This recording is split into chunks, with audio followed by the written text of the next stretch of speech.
Revelation 16, we're looking at verses 12 through 16. And so let me read those out loud. This is the sixth bowl. And verse 12, the sixth angel poured out his bowl on the great river Euphrates, and its water was dried up to prepare the way for the kings from the east.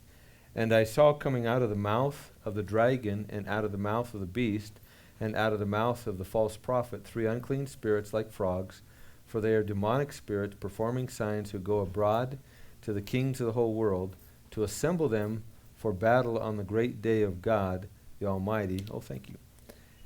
Behold, I am coming like a thief. Blessed is the one who stays awake, keeping his garments on, that he may not go about naked and be seen exposed. Verse 16, and they assembled them at the place that in Hebrew is called Armageddon.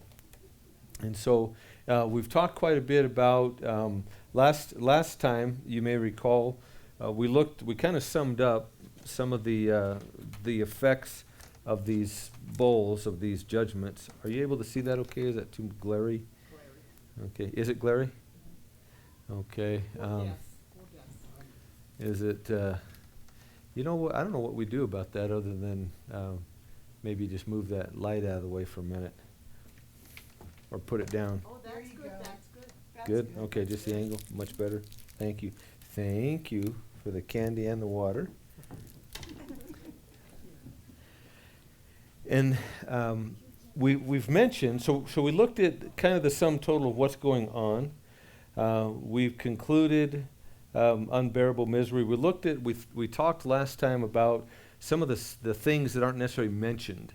Sometimes we have a way of we look at Scripture and we look at exactly what's stated there, and we don't always put the pieces together, which is appropriate, to put pieces together. There's obvious things that would happen if you didn't have protection from the sun, if it was excessively heat. There's obviously going to be sunburns, dehydration. If you had a lot of things dying in the ocean, etc., it's going to stink. So there's sometimes these things that we don't talk about. And we said that unlike the 5 bowls, the 6, like the fifth seal in Revelation 6, has no specific assault on humanity. Okay, there's not a specific assault, detail, if you will. And if you go back and you look at the 5th seal, it was similar. Are you leaving? Okay, all right. Love you. Love you. Thanks for hanging out. Oh, say that again. Did you hear your voice? Say, I love you. Love you. Okay. All right. I think you got to say that again. All right. Say it again. No. Yeah. Okay, what? No. What are you not going to say? Are you not going to say I love you? Okay. I'll see you later. I love you. I thought she'd like to hear her voice over the microphone.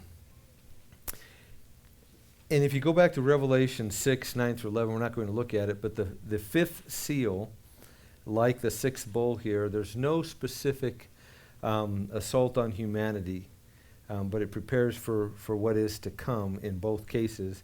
The Euphrates River is the largest river in the world, as I understand it, and the Euphrates appears early in Revelation. If you go back to chapter 9, the 6th trumpet, the Euphrates pops up there. What happened there? Anybody remember? I'd give you a chocolate candy bar if you remembered, but that's when 200 million demons that were bound were released. A whole bunch of demons were released. Look at Revelation 9:14, and the Euphrates appears, I think, for the first time in Revelation then. And it is the longest, it's the most significant river in the Middle East. It is sometimes referred to as the Great River. Perhaps in Genesis 15 and Deuteronomy and Joshua, the Great River would be the river Euphrates because of how long it is. The sources for the water come from the snowfields and the ice caps on the slope of Mount Ararat.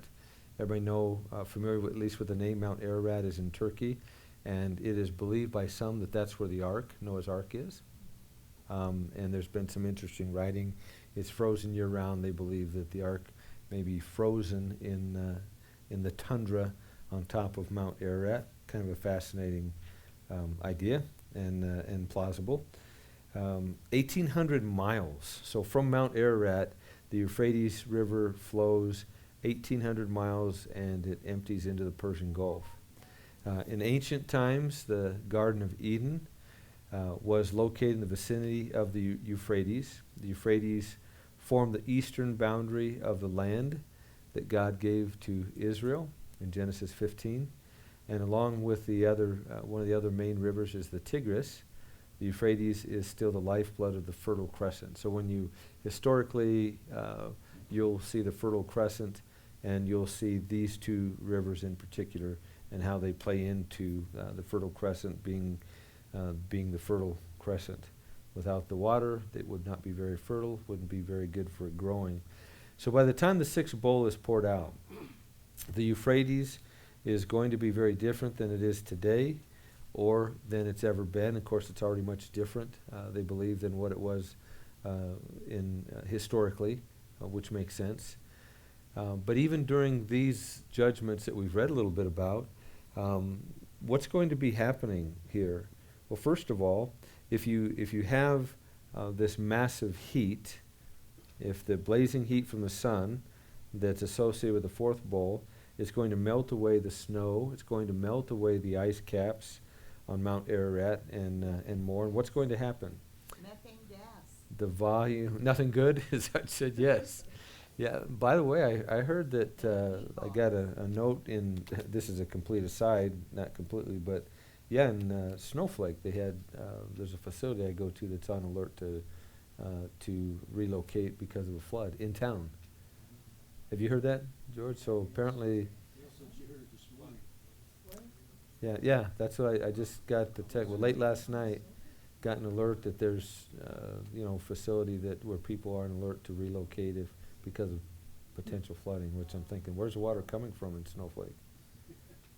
Must have got a lot of rain. You know, the washes. I mean, they don't have. I mean, Silver Creek. There's a wash that's at capacity and overflowing, and that's why they're warning, especially up by Hoboken area, Little Colorado, same thing. Yeah, a little. Okay, well, I figured it had to be one of those washes, but so the Euphrates, nothing good is going to happen, Susan, right? And the Euphrates will be full because of the melting snow, and it'll be overflowing. There'll be massive damage. There'll be a lot of flooding along its course, which is apropos for us as we look at some of the floods, and maybe we know some different people that have been flooded, and recently, and they've shut down streets. You know, we had the big rain on Thursday, and so we can identify just a tiny bit maybe with what it's going to be like, and it's on our minds a little bit more. The bridges spanning the rivers are going to destroy what happens when a river overflows a bridge. Well, eventually it comes up, and then the river, it depends on how much latitude there is, and usually there isn't that much, so the water comes to a bridge, it comes to the bottom of the bridge. The debris comes up here. The debris begins to get trapped against the bridge, and so it's this pounding besides the force of the water, and so more debris builds up, more force behind it. The water begins to go outside the bridge. It'll flood whatever's on the side of it. I mean, on and on it goes. Have any of you ever seen that? Other than the news, maybe? So you can picture the bridges, and the water comes up, and the bridges are going to be destroyed. That creates its own chain reaction as well. As the angel dumps the bowl, the Euphrates water, the Euphrates water's dried up, so that the water is going to be prepared for the kings of the east. Pastor, Oh yes, Tani? where does it say, or was it 20 million demons coming out of the river? I don't know. Sound like a good number. I'm trying to find it, but I do have trouble reading my glasses aren't that, I don't know. So it might be right in front of me, but I just can't see it. But I was wondering, where did it say 10 that? and 10 doubled or something. Well, I never knew that before, that all these demons would be rising out of the river. Or It's 9:14, 9. but I couldn't find it. I was reading it, I can't find it. 9:14. It says that 4 angels were going to come out and kill a third of mankind. Verse 16, the number of mounted troops was twice 10,000 times 10,000. I heard the number. 16? Oh, 916? Yeah. 916. Well, the whole paragraph. I just referred, I think, to verse 14. I'd have to double check. Oh, 200 million. Number of, let's see, what does that say? Number of the armies, of the horsemen, 200 million. Okay, and those were the demons, and they were actually coming out of the Euphrates? Yeah, I think, and I'll double check. I'll play with that in my mind, but I think that's What verse is that, Connie? 916. so if you go to the beginning, the fifth angel blew his trumpet, and I saw a star falling from heaven to earth, and he was given the key to the shaft of the bottomless pit. He opened the shaft of the bottomless pit, and from the shaft rose smoke like the smoke of a great furnace in the sun, and the air was darkened with the smoke from the shaft. Then from the smoke came locusts on the earth, and they were given power like the power of scorpions. They were told not to harm the grass, etc., etc. Verse 7, in appearance the locusts were like horses prepared for battle. On their heads were what looked like crowns of gold. The faces were like human faces, their hair like women's hair. But all of this is coming from the bottomless pit, and so we would best understand these as demons. Whatever else, we and understand John's describing what he has never seen, what mankind has never seen, and he has to use what's familiar to people. And that's why we want to be careful about being too literal with some of these things, which people tend to do when they've studied Revelation. They draw these all as locusts with human faces and whatever. John is doing the best to describe something that is indescribable. And of course, if you describe something, what do? You use what is familiar to you and the people that you're talking to.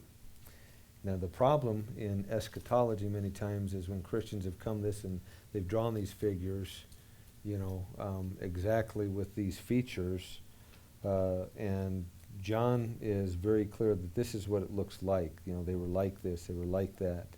But anyway, these are the demons that are coming out. And one of the things that we said, worth repeating briefly, is that there are demons, there is oppressive forces in demonic form that are held back right now from the world. As much evil and wickedness and demonic activity as there may be, there are great forces that are still held back by God, benevolently so, that will be released during this time. And we Christians today, especially in the Western, we have trouble even believing in demons. Not that we should worry about them, but Satan is alive and well and at work, and so are his demons, however many are at work right now. We want to be careful. We're not to be afraid of them. We also don't need to study them. Let's study the truth. Let's make sure we live the way the Lord wants us to live, and these things are not a problem for us. Not that they don't have an impact, but they're nothing that we should be afraid of in terms of fearing, cowering, fleeing, things like that. One of the things that we see here in our text, back to chapter 16, is the eastern armies are going to need to cross to the Euphrates to reach their ultimate destination. And their ultimate destination is Armageddon. So let's see, that's a silver alert, an amber alert, or a flood alert. Probably not a fire right now. Probably not a fire. I'm guessing. But yeah. God's drying up of the Euphrates isn't an act of kindness toward the kings of the east, but it's one of judgment. So they and their armies are going to be entering a deadly trap, and the evaporation of the Euphrates is going to lead them to their doom, just as the parting of the Red Sea led to the destruction of the Egyptian army. Why they will make the daunting journey that's going to take them to their doom through the drought, scorching heat, darkness, and their painful sores is stated right here in the text. So Good question. Why would they do that? Verse 13, and I saw coming out of the mouth of the dragon, out of the mouth of the beast, and out of the mouth of the false prophet, 3 unclean spirits like frogs, for they are demonic spirits performing signs, who go abroad to the kings of the whole world to assemble them for battle on the great day of God the Almighty. So why are they doing this? Because the dragon, the beast, and the false prophet are assembling them. They're calling them. We would say, why in the world, with all this stuff happening, would you even do that? And we could certainly offer some conjecture, and we could have some fun with it, but we don't know necessarily. We can guess. Why would they who are suffering so greatly respond to this call to assemble and to travel, other than they believe that by conquering God, in essence, they could control their destiny and maybe have some relief? I mean, you got to believe that. Why else would you follow the false prophet and the dragon and the beast? But it's going to be difficult. We don't know the human motives for sure of this invasion force. Is it political rebellion? Is it just rabid anti-Semitism? They're assembling in Israel, remember. What's the real reason behind this? And I don't think we could ever know unless God told us.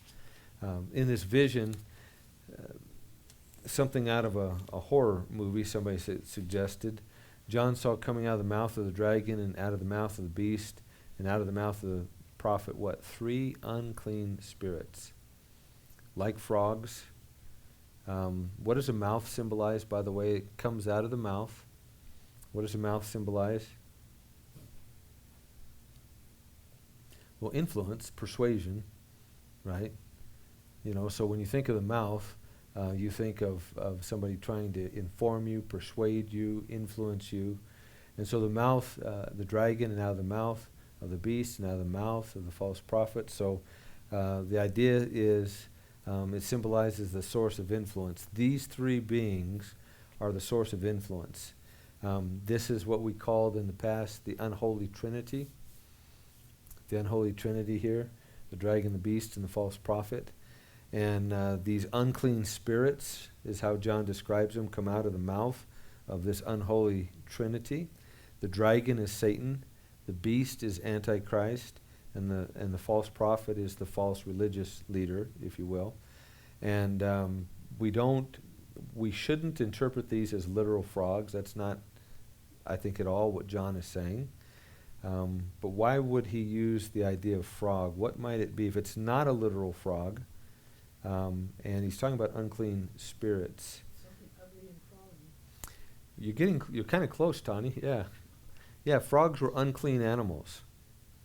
Okay, so while these aren't literal frogs, they would certainly represent that which is unclean and unholy, and maybe slimy, crawly, despicable things that we don't want to be around or embrace or chase or hold, as may the case be.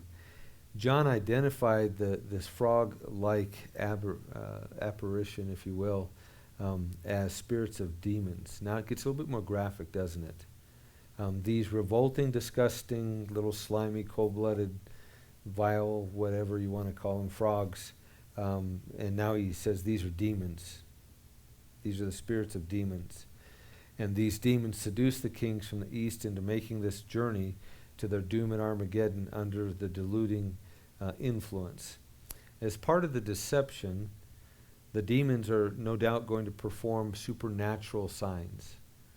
You either rule by fear. How do you influence? Well, fear is a good one. And there have been demagogues and totalitarian dictators and such that use fear. You think of the horrendous World War II and over in Russia, over in China. Why do they do some of the things they do? Out of fear. Okay? If they don't do it, they get killed. If they don't do it, their family gets killed. On it goes. And so somehow they get influence, and fear is one motivator for sure. And so maybe some of the great signs they used before were fire coming down out of heaven. In Revelation 13, maybe fire is going to come down again. Interesting, we just talked about James and John today. Lord, can we call fire down from heaven? Well, during the Revelation, there will be fire coming down from heaven, according to Revelation 13:13. And this enables them to deceive.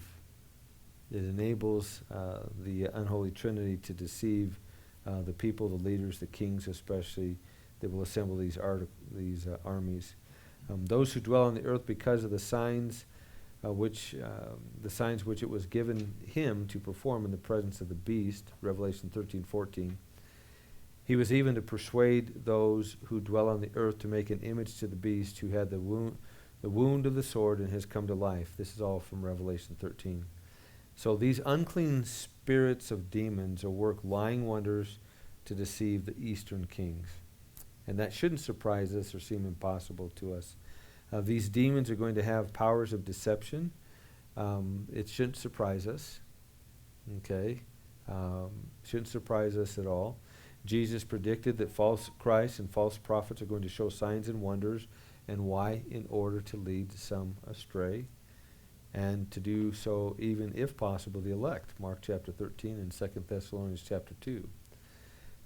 By the way, a side note here is that's why we need to be discerning. We need to know the truth. We need to judge right and wrong, biblical, unbiblical. We need to not fall for a lot of the lies and deception that you see today as much as ever before. Stick to the truth, the Word of God, and be wary or leery of those who are trying to, they're sensationalizing, they're entertaining, they're showing signs or wonders or whatever it's going to be. And we don't need to judge whether it's, that truly happened, it truly didn't. If it's extra biblical, it's extra biblical and not of God.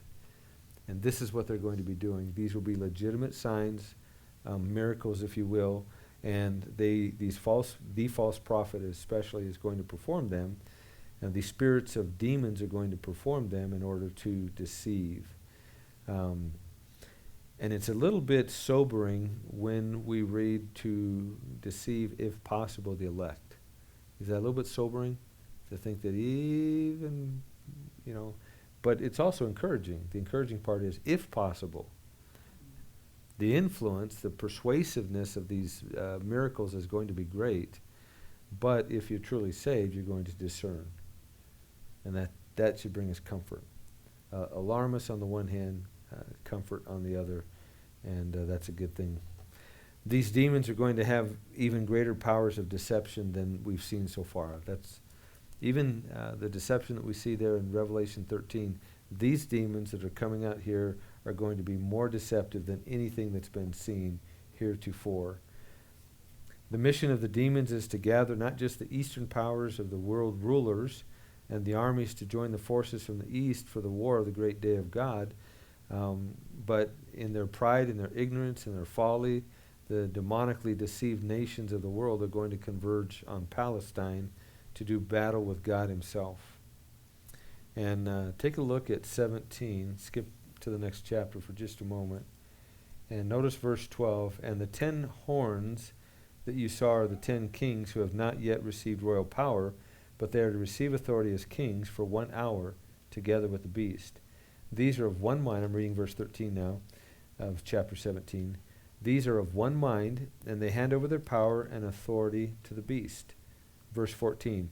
They will make war on the Lamb, and the Lamb will conquer them, for he is the Lord of lords and the King of kings, and those with him are called and chosen and faithful. Isn't that a great passage? Those who are with him are called and chosen and faithful. So they're going to war with God, and that's what it tells us there in chapter 17. Turn to Joel chapter 3, and would like somebody to read a couple verses for us. Joel, one of the minor prophets, Hosea, Joel, Amos, Obadiah.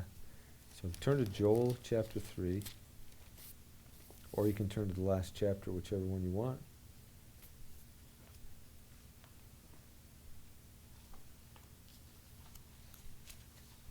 Joel 3, the last chapter, or chapter 3.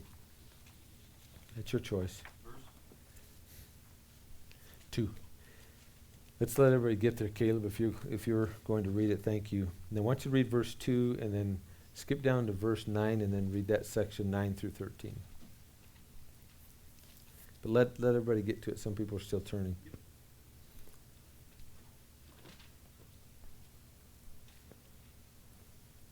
If you get to the minor prophets, first one is Hosea, and the very next book is Joel.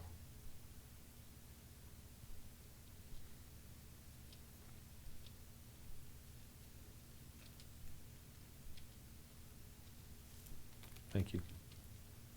I'm conducting.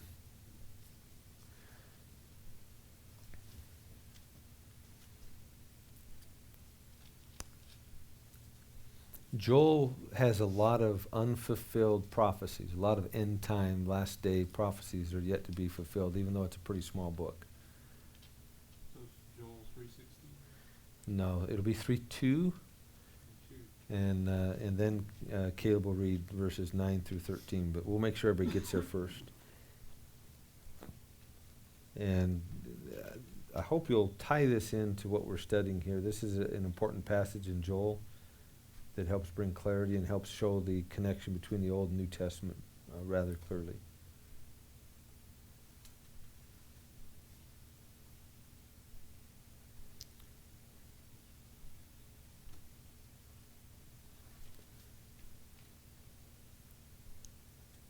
Hold everything.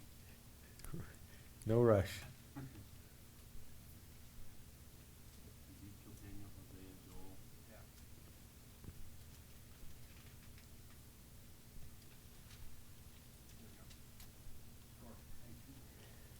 So Joel chapter 3, we'll read verse 2 and then skip down to 9 and read 9 through 13. I will gather all the nations and bring them down to the valley of Jehoshaphat, and I will enter into judgment with them there on behalf of my people and my heritage Israel, because they have scattered them among the nations and have divided up my land. Proclaim this, verse 9, among the nations. Consecrate for war. Stir up the mighty men. Let all the men of war draw near. Let them come up. Beat your plowshares into swords and your pruning hooks into spears. Let the weak say, I am a warrior. Hasten and come, all you surrounding nations, and gather yourselves there. Bring down your warriors, O Lord. Let the nations stir themselves up and come up to the valley of Jehoshaphat, for there I will sit to judge all the surrounding nations. Put in the sickle, for the harvest is ripe. Go in, tread, for the winepress is full. The vats overflow, for the evil is great. Thank you, son. And a couple thoughts here. Put in the sickle. Remember when we gave out the sickles a while ago and field is white to harvest, and we think of that, and we think of harvesting souls, which is a true application. But more to the point and more common in Scripture, the reaping is a judgment of unbelievers. And this is an example of that. I don't know if you remember that message a while ago, and you got a sickle that Karen Richardson had engraved a little bit. But to go out the fields white to harvest, you know, some of that harvest, of course, is to Christ. And it's also the greater picture is the impact, the judgment that's going to happen. And that's what Joel is talking about here. And then also verse 10, beat your plowshares into swords, your pruning hooks into spears. And then ties into Isaiah chapter 2. Then you also take your swords and turn them into plowshares, and you take your spears and turn them into pruning hooks. And we look forward to that as well. And so according to Revelation 17, 10 kings are going to be involved. And Joel prophesied here in chapter 3 that God's going to gather the nations together. You don't have to turn there, but in Zechariah chapter 14, for I will gather all the nations against Jerusalem to battle, and the city will be captured, the houses plundered, the women ravished, and half of the city exiled, but the rest of the people will not be cut off from the city. Then the Lord will go forth and fight against those nations as when he fights on the day of battle. Zechariah 14. And then in Psalm chapter 2, why are the nations in an uproar? Why do the heathens rage? And the peoples devise vain things. The kings of the earth take their stand. The rulers take counsel together against the Lord and against his anointed, saying, let us tear their fetters apart and cast away their cords from us. This war is going to be quickly over. These will wage war against the Lamb, and the Lamb will overcome them. Remember what we read in Revelation 17 a moment ago? And because he is the Lord of lords and the King of kings. In fact, we might say it's not a war at all. It's going to be a slaughter. And turn to Revelation 19. Revelation 19. And notice verse 11. And I'm not going to read the whole thing, but I hope that you'll make a note of this. But if you start in Revelation 19, verse 11, and then read through 21, and I'm just going to read through the end. Verse 11, then I saw heaven opened, and behold, a white horse. The one sitting on it is called Faithful and True, and in righteousness he judges and makes war. This is the battle of Armageddon here in Revelation 19. This is the battle that we're learning a little bit about in 16 and 17. It is the battle, I think, that there is a reference to by Zechariah, by Joel, by others, other Old Testament prophets. And notice verse 17. Then I saw, I'm still Revelation 19, so Revelation 19:17. Then I saw an angel standing in the sun with a loud voice. He called to the birds that fly directly overhead, come gather for the great supper of God, to eat the flesh of the kings, the flesh of captains, the flesh of mighty men, the flesh of horses and the riders, and the flesh of all men, both free and slave, both small and great. And I saw the beast and the kings. There's a little bit more there. The beast was captured with the false prophet, verse 20. Notice then the latter part of 20. These two were thrown alive into a lake of fire that burns with sulfur. Who's thrown alive into the lake of fire that burns with sulfur? The beast and the false prophet. Who's not mentioned here? Yeah, the dragon or Satan isn't mentioned here. Verse 21, and the rest were slain by the sword that came from the mouth of him who was sitting on the horse, and all the birds were gorged with their flesh. The Battle of Armageddon. You said it's held in Israel over there. Is that where? Yeah. Can you throw up a map real quick of? Megiddo? Yes. So in the northern part of Galilee, below Mount Carmel, is the valley of Megiddo, and that is Armageddon. And there's some really great pictures. I think Caleb will probably find a good one for us here, and we'll throw it up there. So that's where the Battle of Armageddon takes place. The armies from the east, think of Middle East, think of the Euphrates, all that. So the armies of the east are going to converge on Palestine, on Israel, up in the northern part, Galilee, in the valley of what we know of as Megiddo, for the Battle of Armageddon. And that's what's being described here for us. How big is that valley? We know the San Joaquin Valley, that's huge. Is it as big as San Joaquin Valley? Oh, not even close. Yeah, you'll see in just a minute, I think, if we get a good picture. It's good size. I don't know the dimensions. It's big enough to have 200 square miles of blood this high. Whatever the horse's bridle is, but you think about that, blood flowing. I can't, no matter how much you may try, you can't fathom that amount of blood. But it's a massive army that's going to converge on that place, and they're battling God himself. I'm glad that the birds were given the cleanup, it's a good cleanup crew, because, it'll be horrible if the birds didn't do that. Well, and what's interesting is that over near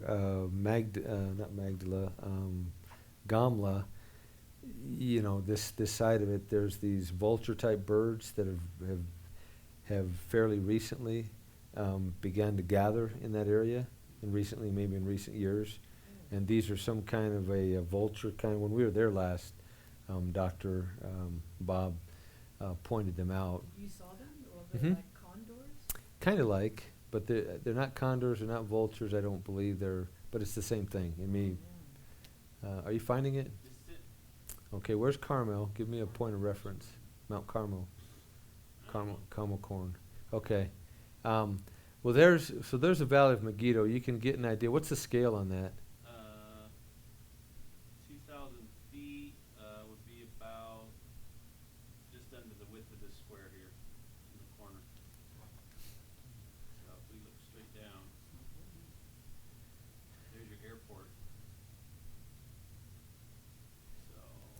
That's a military place. You can see the airstrip. You see It'll no be right in airplanes. Yeah, but that's the Valley of Megiddo, and that's Carmel right there, I'll bet. Yep. Okay, so there's Mount Carmel. Okay, think Elijah. Think of the battle there, and then can you zoom out a little bit? And okay, can you show the mountains? Okay, so you have the high spot there. That's Carmel, and then north. Okay, yeah, go out a little bit more. That gives you an idea. Okay, that's probably good. Okay, so the Sea of Galilee. Point that out, son, Hun, son. Okay, so there's the Sea of Galilee.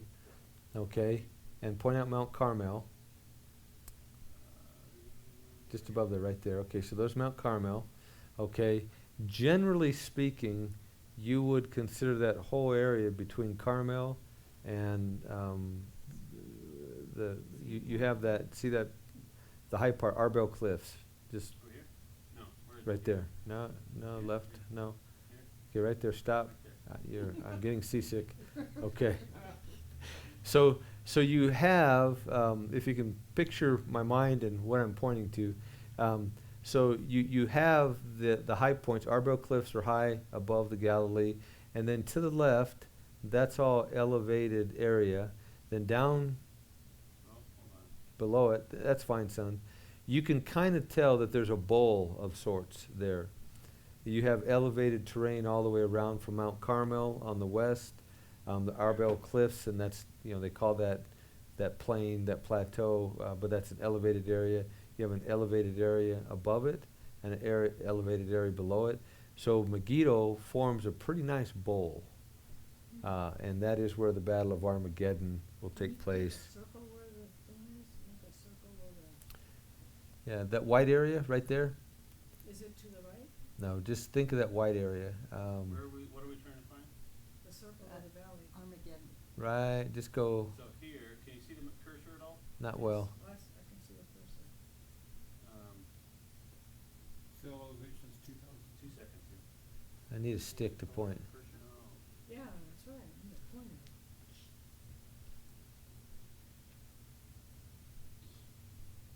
Pastor, how come they don't make the Bible in chronological order?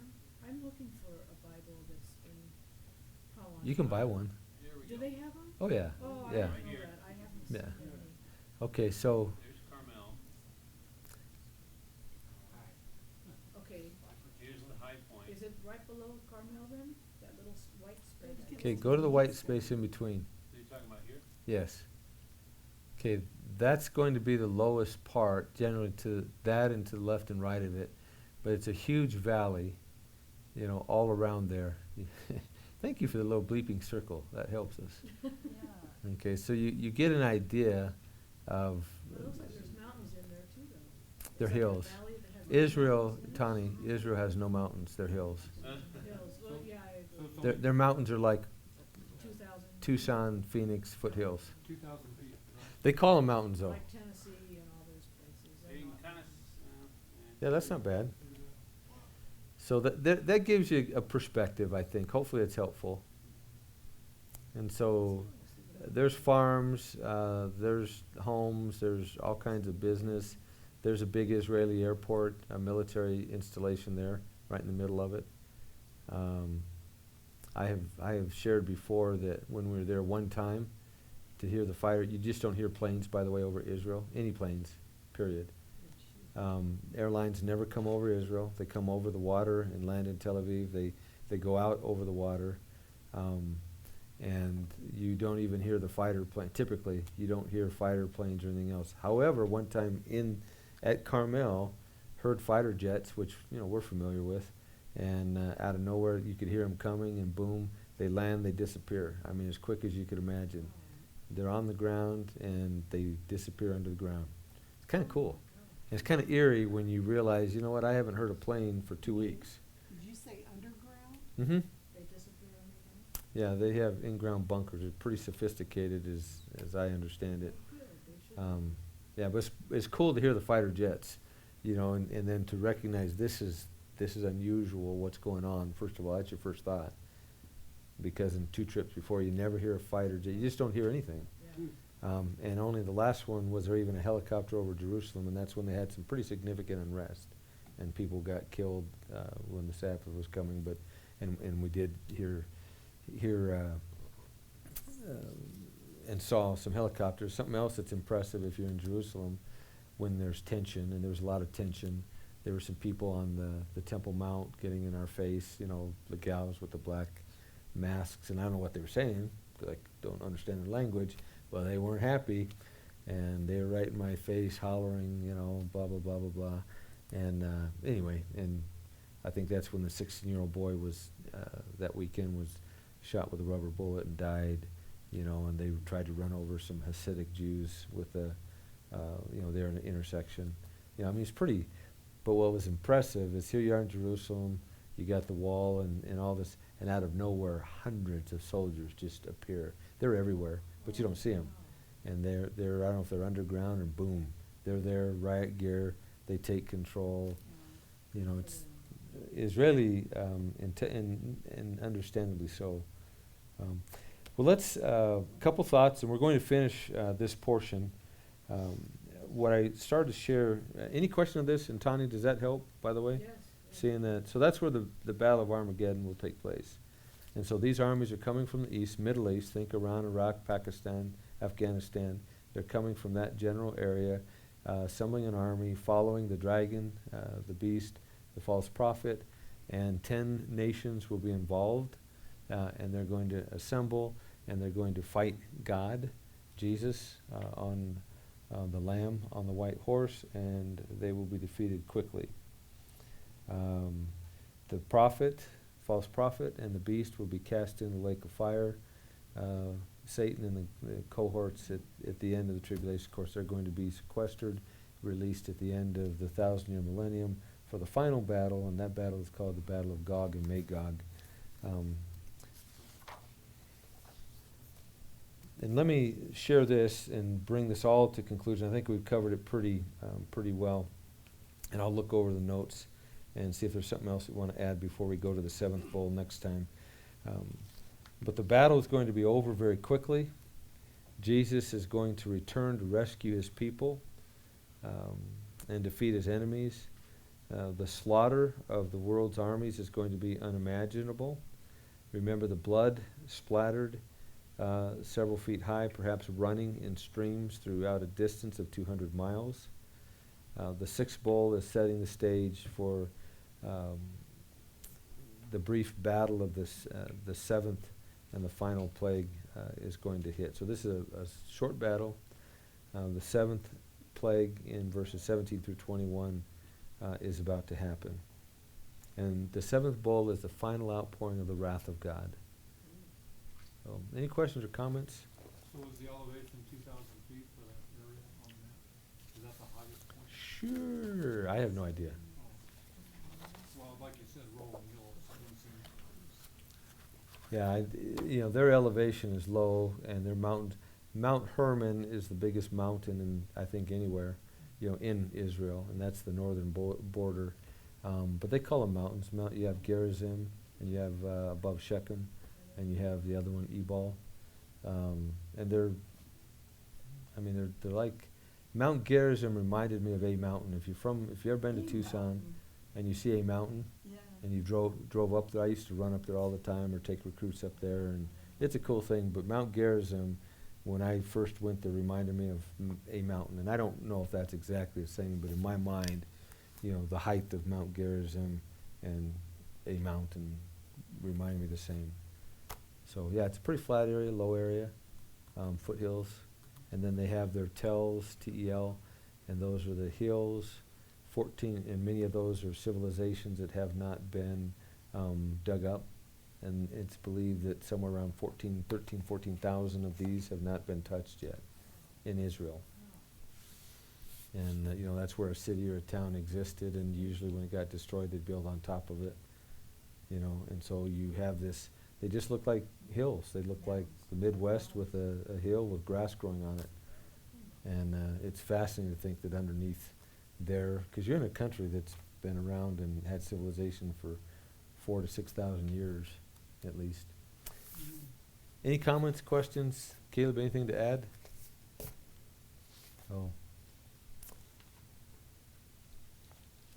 Is the blood literally going to be 6 feet high? Yes. And I think you're right. Yeah, I think it is. But some say it's just splattered that high. You know, they're trying because they can't imagine.